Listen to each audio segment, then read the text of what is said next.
신앙생활을 하다 보면 어떤 정말 놀라운 일이 일어날 때가 있어요.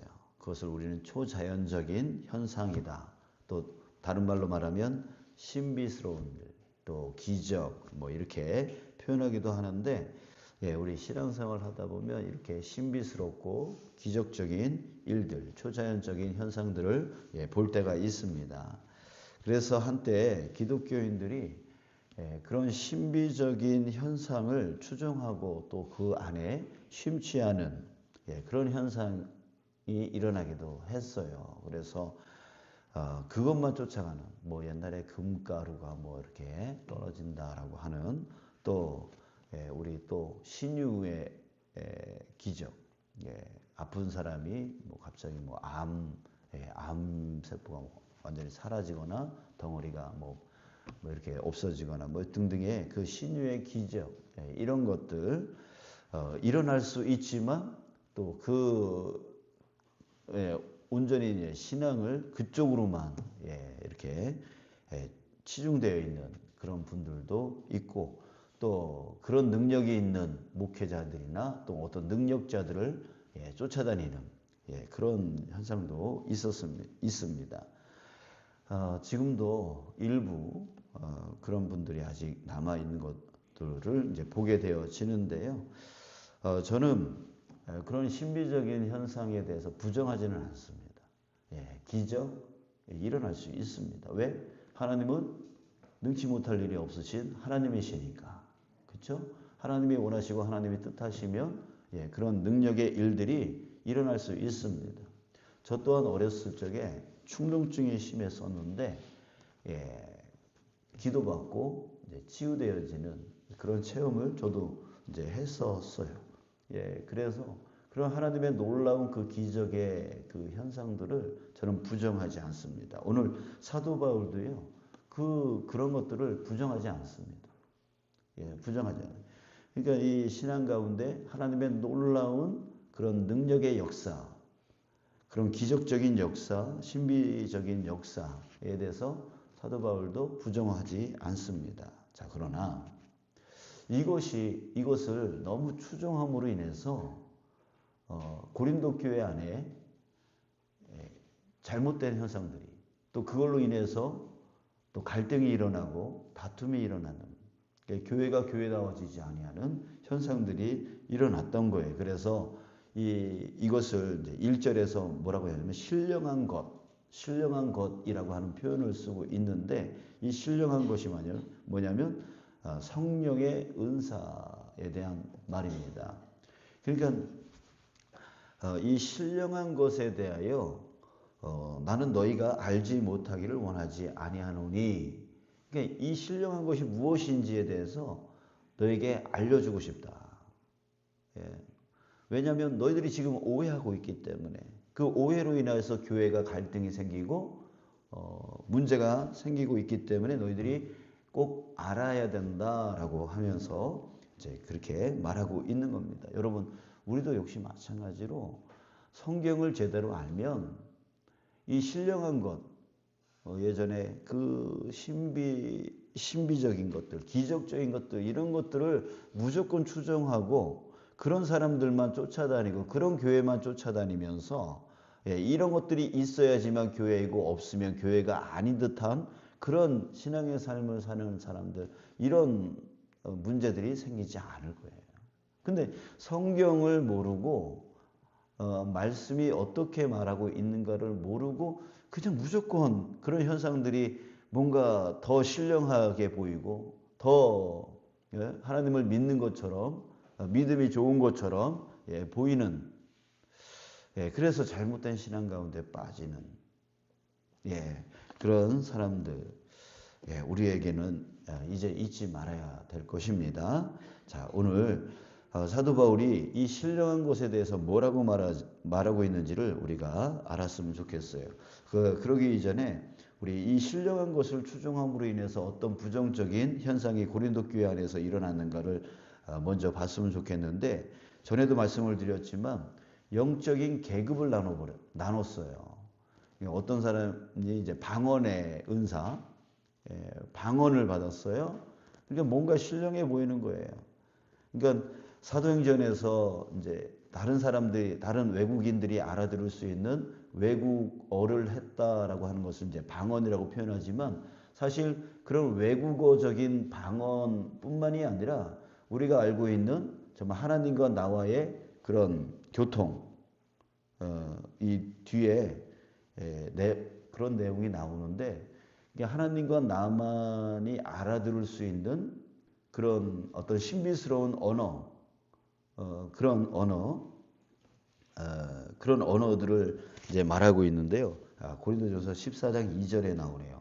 우리 10절에 중간 이후에 보면 각종 방언 말함을이라고 하는 그 방언은 바로 이 사도행전에서 말하는 방언과 다른 방언입니다. 신비스러운 하나님과 나와의 그런 신비스러운 언어를 말하는 거고, 그래서 그 다음에 어떤 사람에게는 방언들 통역함을 주시나니, 이 통역이 필요한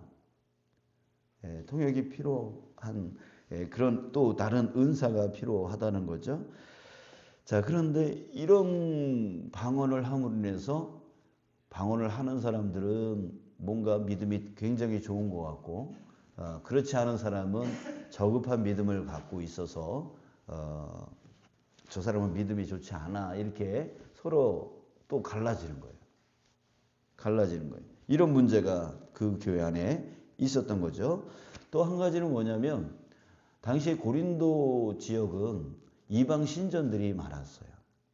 근데 그 이방 신전, 그 우상 섬기는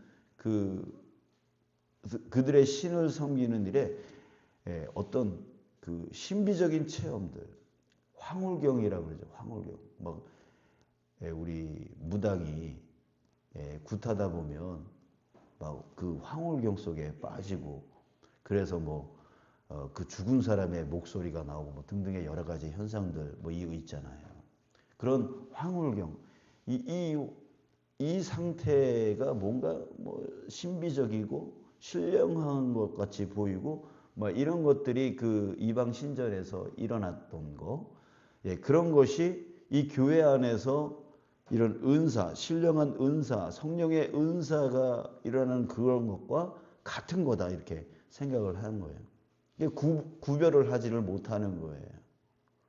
그러니까 기독교가 기독교답지 못하고 자꾸만 신비주의적인 그런 종교, 우상 신전에서 일어나는 것들을 자꾸만 교회 안에서도 추종하려고 하는 그런 모습들, 이런 것들이 일어났던 것이죠. 그래서 그 문제를 지금 사도 바울이 풀어내고 있는 것입니다. 그랬을 때 성령의 은사, 성령님께서 그 은사를 부어주시는 그 이유에 대해서 두 가지를 오늘 본문에서 사도 바울이 얘기해주고 있는 것입니다. 첫 번째는 뭐냐면 3절 보겠습니다. 그러므로 내가 너희에게 알린다. 뭘요? 하나님의 영으로 말하는 자는, 하나님의 영으로 말하는, 내가 하나님의 음성을 들었어, 이거예요. 그러니까 하나님이 나에게 이렇게 말씀하셨어. 요즘에도 그런 말 쓰는 사람들이 있잖아요. 하나님의 음성을 들었다, 하나님이 나에게 이렇게 말씀하셨다, 이렇게 말하는, 그러니까 하나님의 영으로 말하는 자를 말하는 거예요. 그걸 부정하자는 게 아니에요. 하나님의 음성을 듣는 거, 하나님이 나에게 이런 말씀을 하셨어 라고 깨닫는 거, 그걸 부정하자는 게 아니에요. 그런데 그렇게 성령께서 주님의 음성을 깨닫게 해주시는 이유가 뭐냐 이거죠. 자, 그 이유는 뭐냐면 어떤 신비적인 것을 드러내고자 하는 것이 아니에요. 자기는 하나님의 음성을 듣는 자다라고 자기를 자랑하자는 게 아니에요. 자, 그 다음에 뭐라고 합니까?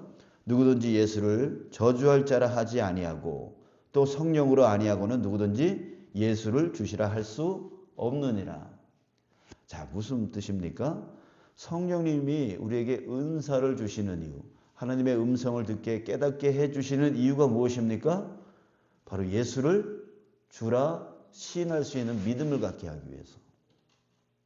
그래서 하나님의 음성을 들었어, 주님이 나에게 이런 말씀을 하셨어 라고 한다면 그 사람은 누구에게 집중되어지는 말을 해야 돼요? 바로 예수님입니다. 예수님과 상관없는 말을 하고 있다면 그 사람은 잘못된 거라는 거예요. 그래서 성령님은 항상 우리로 하여금 어디로 인도합니까? 예수님께로 인도하는 거예요. 예수님의 삶을 살게 해주는 거예요. 그래서 우리로 하여금 작은 예수가 되어 살 수 있게 해주시는 거죠. 예수님은 우리의 보리이십니다. 어떻게 하나님을 믿을 것이며 어떻게 하나님을 믿는 사람들이 어떻게 살 것인지에 대해서 예수님께서 우리에게 보여주셨어요. 우리에게 그것을 보여주시고 실질적으로 행하셨어요. 그 삶을 우리가 따라가야 돼요. 근데 따라가려니 우리의 힘으로 안 돼요. 그래서 성령 하나님이 우리에게 오셔서 예수님을 알게 하시고 예수님을 깨닫게 하시고 예수님의 삶을 살아갈 수 있도록 힘주시는 거예요. 그러니까 성령 하나님이 하시는 일이 바로 그거예요. 예수님께로 집중시키는 거예요. 예수님의 삶을 우리도 살아갈 수 있게 도와주시는 거예요. 이게 바로 성령 하나님이 하시는 일이에요. 근데 성령의 은사를 받았다고 해서 자기를 자랑하고 그리고 자기를 신격화시키고 자기를 드러내는 그런 일에 쓴다면 여러분 그거는 온전한 신앙도 아니고 그게 성령의 은사도 아니고 그저 세상 우상 숭배하는 자들의 그 모습과 진배 없다는 거죠. 자, 이것을 기억하십시오. 성령의 은사. 성령님께서 우리에게 은사 부어주시는 이유는 예수님께 집중시키기 위한 거예요. 예수님의 삶을 살게 해주시기 위한 거예요. 아멘. 자, 또 한 가지는 뭐냐면 7절 보겠습니다. 이것을 함께 읽겠습니다. 시작. 각 사람에게 성령을 나타내심은 유익하게 하려 하심이라. 유익하게 하려 하심이라. 여기서 유익이라고 하는 단어의 그 헬라어 원어로 보면 쉼페론이라고 하는데요. 이것은 함께 모아서 유익되게 하다. 공동의 이익을 가져오다라는 뜻이에요. 공동의 유익입니다. 한 사람의 유익을 위한 것이 아니라 공동의 유익을 위한 것이다라고 하는 거예요. 공동이 어디일까요? 바로 교회이죠. 교회의 공동의 유익. 한 사람을 위한 유익이 아니라 교회 전체의 유익을 위해서 성령 하나님이 은사를 부어 주시는 거예요. 은사를 부어 주시는. 그래서 4절 보면 은사는 여러 가지나 성령은 같고 또 직분은 여러 가지나 주는 같으며 또 사역은 여러 가지나 모든 것을 모든 사람의 가운데 이루시는 하나님은 같으니. 성령께서 여러 가지 은사를 주시고 여러 가지 직분을 주시고 여러 가지 사역을 주시는 거예요. 그러면서 그 교회의 공동체를 유익하게 이끌어 나가는 거죠. 유익하도록 이끌어 나가는 거예요. 자기를 자랑하고 나 은사 받았어. 나 방언해. 나 이런 능력이 있어. 자기를 자랑하고 자기를 드러내기 위함이 아니란 말이죠. 공동의 유익. 교회 안에 여러 은사를 주시고 교회 안에 여러 사역을 주시고 교회 안에 여러 직분을 주셔서 교회가 함께 연합하여 선을 이루어 나갈 수 있도록 그런 거예요. 모든 사람이 다 눈의 역할을 하면 다른 역할은 팔다리 역할은 누가 할 거예요? 모든 사람이 다 입의 역할만 한다면 다른 역할은 누가 할 거란 말이에요. 그러니까 모든 사람이 다 목사같이 한다면 다른 역할은 누가 할 거냐고요. 그렇죠? 교회는 목사만 필요한 게 아니죠. 그 외에 다른 역할. 어제 수요 예배 있는데 만약에 우리 박태현 집사님이 차량 운행 못 해주시면 누가 할 수 있어요? 누가 올 수 있어요? 그런 성실한 헌신자가 있기 때문에 예배가 이루어질 수 있는 거죠. 목사가 있다고 해서 다 이루어질 수 있는 거 아니잖아요.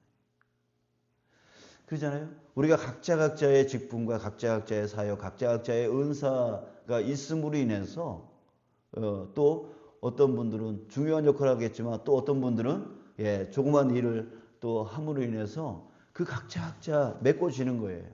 그래서 전체로 봤을 때 한 몸을 이루어가는 거죠. 여러분들의 몸이 눈도 있고 코도 있고 입도 있고 귀가 있어서 또 팔다리가 있어서 또 오장육부가 있어서 또 뇌가 있어서 각자의 역할을 하니까 한 몸이 되어지는 것처럼 교회도 그런 거예요. 나도 저 사람처럼 저러고 해야 되는데 하면서 자꾸만 비교의식과 서로 시기하고 질투하는 그런 교회가 되어진다면 교회는 한 몸을 이룰 수 없고 건강한 교회가 될 수 없고 유익이 될 수 없는 거예요. 그래서 성령께서 그거를 주관하시는 거예요. 주관하시는 거예요. 어떤 자는 목사로, 어떤 자는 이런 섬김의 자리로, 어떤 자는 가르치는 걸 잘하고, 어떤 자들은 돌보는 걸 잘하고, 어떤 자들은 이렇게 해서 자 그래서 8절, 9절, 10절에 보니까 그 성령의 은사에 대해서 말합니다.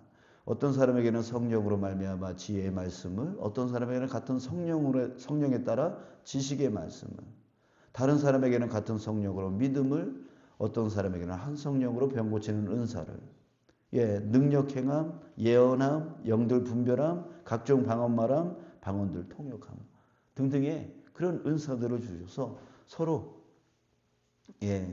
움직여 나갈 수 있도록 하는 거죠. 하는 거죠. 그래서 각자의 직분을 주셔서 그 자리에서 섬길 수 있도록 해 주시는 거예요. 자, 여러분 이제 성령의 은사 이것이 다만 신비스럽고 기적적인 일들이 일어날 수 있지만 그것만이 아니라는 거예요. 그것을 우리가 너무 추종하고 그것만 쫓아가서는 안 된다는 거예요. 두 가지의 목적. 첫 번째는 예수님께로. 예수님의 삶을 우리가 살아갈 수 있도록 성령께서 우리에게 은사 부어주신다. 또 한 가지는 뭡니까? 교회를 유익되게 하기 위해서 성령의 은사를 부어주신다. 이것을 우리가 기억하고 성령께서 하시는 이 일을 우리가 이해할 때에 너무 신비스럽고 기적적인 것으로만 우리가 쫓아가지 말고 성령이 나로 하여금 교회를 유익되게 또 나의 믿음을 더 강건하게 해주시기 위함이다 라고 하는 것을 이해하시고 우리 믿음의 온전한 삶을 살아가는 저와 여러분들 되시길 주님의 이름으로 축복합니다. 오늘도 여러분들 살아가실 때 성령을 많이 구하시기 바랍니다. 가정의 일을 돌봐 나갈 때에 또 여러분들 직장에서 일할 때에 부족함이 느껴질 때가 있어요. 그럴 때 성령께 구하는 거예요. 주님, 나에게 은사를 부어주셔서 이 일을 잘 감당하게 해주십시오. 성령님이 그런 역할을 해주시는 거예요. 그리고 모든 상황, 모든 환경에 주님의 말씀을 온전히 따라가 나가는 예수님의 길을 따라 나가는 그런 자들에게 주님 나에게 힘 부어 주십시오. 우리 성령을 그렇게 구하는 거예요. 그래서 이겨나가는 거예요. 오늘 여러분 성령님을 통해서 승리하는 여러분 되시길 축복합니다.